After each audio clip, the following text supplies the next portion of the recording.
Saludos, mi nombre es María Hernández y pertenezco a la Ruta 1. Y en el día de hoy voy a tener a cargo explicar la secreción de la insulina. Primero, es importante conocer qué es la insulina. Esta es conocida como el principal regulador del metabolismo de los carbohidratos y de las grasas, pero también él participa en controlar el almacenamiento de los nutrientes. Aparte de esto, la insulina participa en el metabolismo de la glucosa y de los lípidos, y cabe destacar que su señalización me va a afectar otros procesos, tales como el transporte y el metabolismo de los aminoácidos, la síntesis de las proteínas, el crecimiento, la diferenciación y la apoptosis de las células. Ahora bien, ¿dónde esta se produce? Para eso es importante conocer que el páncreas se clasifica en dos tipos de acuerdo a su funcionalidad. Por un lado, se clasifica en un páncreas exócrino y por otro lado, en un páncreas endocrino. Este último se compone a su vez de una serie de unidades estructurales denominadas islotes de Langerhans, los cuales poseen una inervación tanto simpática como parasimpática. Este a su vez se va a componer de una serie de células que, como podemos observar, histológicamente no se pueden diferenciar, debido a que ellas no siguen un patrón de distribución. Pero en total vamos a tener 5 tipos, los cuales son las células alfa, las células beta, las células delta, las células F y una última clasificación que se agregó recientemente, que son las células épsilon. Pero en esta ocasión solamente nos centraremos en las células beta, porque estas son las encargadas de propiamente secretar la insulina mediante un mecanismo de señalización. Entonces, ¿cómo se lleva a cabo esta señalización de las células beta? Para eso debemos de partir que cuando nuestro cuerpo detecta un aumento de la glucosa en sangre, este busca la forma de normalizar dichos niveles. Pero para esto necesita llevar esas moléculas de glucosa que se encuentran en la sangre hacia el interior de nuestras células beta. Esto es gracias a este transportador que es conocido como el transportador GLUT2, el cual me va a permitir que la glucosa pueda entrar hacia el citosol de las células beta.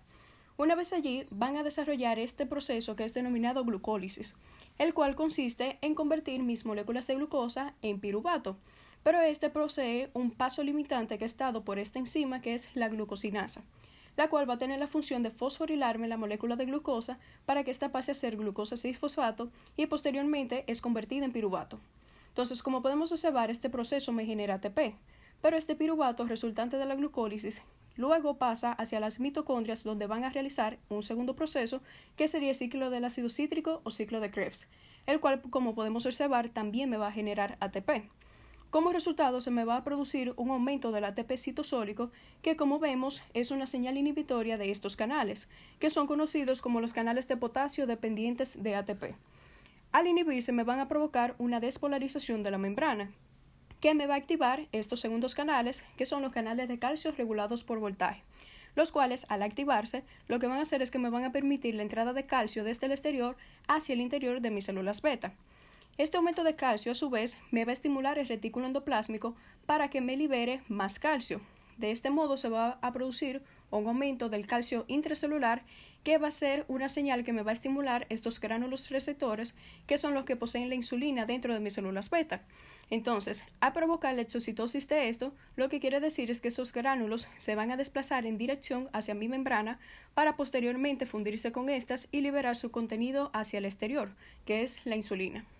Ahora bien, es importante saber que existen unos fármacos denominados sulfonilurias, los cuales son utilizados para tratar la diabetes tipo 2.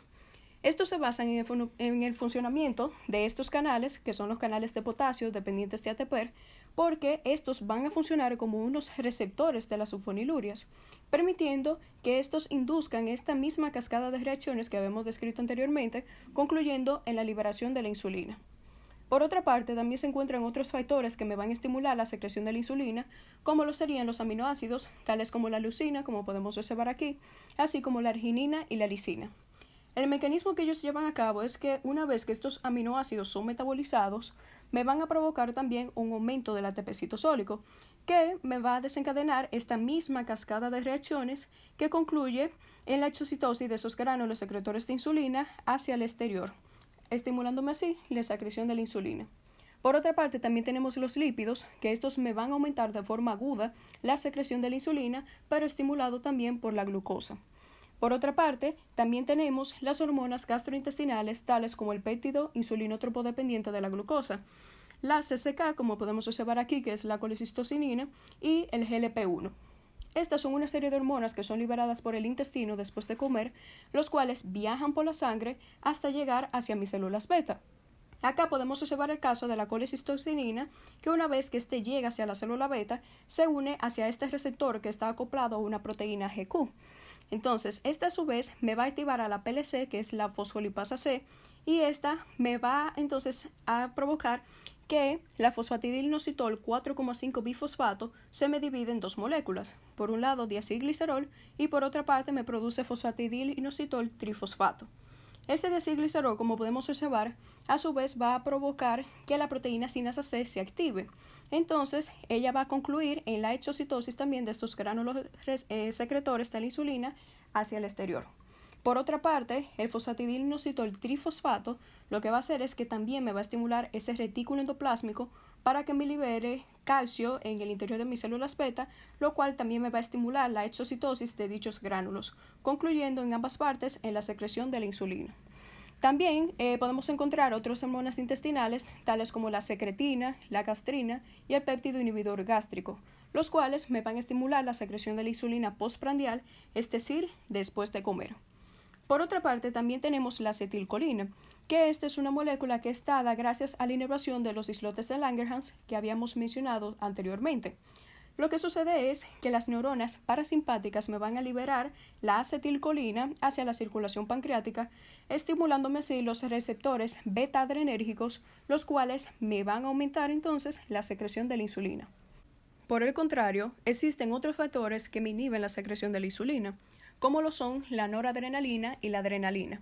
Estas son dos moléculas que obtenemos gracias a la inervación simpática de los islotes de Langerhans, los cuales, al ser estimuladas esas neuronas simpáticas, me provocan la liberación de esas dos moléculas, que a su vez lo que van a hacer es que me van a estimular más los receptores alfa-adrenérgicos que los beta-adrenérgicos, ocasionándome la inhibición de esta cascada que normalmente concluiría en la secreción de la insulina.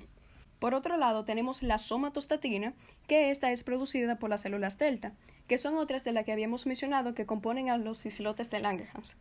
La somatostatina, como podemos observar, lo que va a hacer es que me inhibe el efecto estimulador que tiene el glucagón sobre la secreción de la insulina, al fijarme la subunidad G-alfa-I de la adenilatoxiclasa. De este modo, me va a inhibir esta cascada de reacciones que normalmente también me concluirían en la secreción de la insulina. De manera que, a modo de síntesis, podemos mencionar o clasificar que existen dos tipos de factores que me van a regular la secreción de la insulina. Por una parte tenemos los factores estimulantes y por otro lado tenemos los factores inhibidores. En los estimulantes tenemos la hiperglicemia, que es ese aumento de la glucosa sanguínea, los aminoácidos tales como la leucina, los ácidos grasos, las hormonas gastrointestinales como el péptido inhibidor gástrico, la acetilcolina por la inervación parasimpática y las sulfonilurias. Por otra parte, en los inhibidores tenemos la somatostatina, la noradrenalina y la adrenalina, que son obtenidas a través de la inervación simpática. Muchas gracias por su atención. A continuación les presento las dos bibliografías de la cual obtuve la información, donde pueden conocer más sobre este tema.